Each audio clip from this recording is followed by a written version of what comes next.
Hi, it's HardReset and today I'll show you how to fix Wi-Fi not working on OPPO A5x.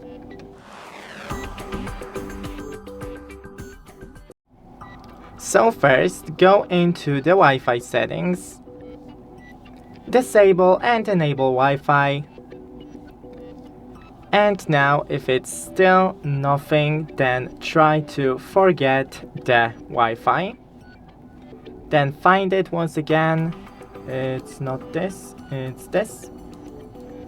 Type in the password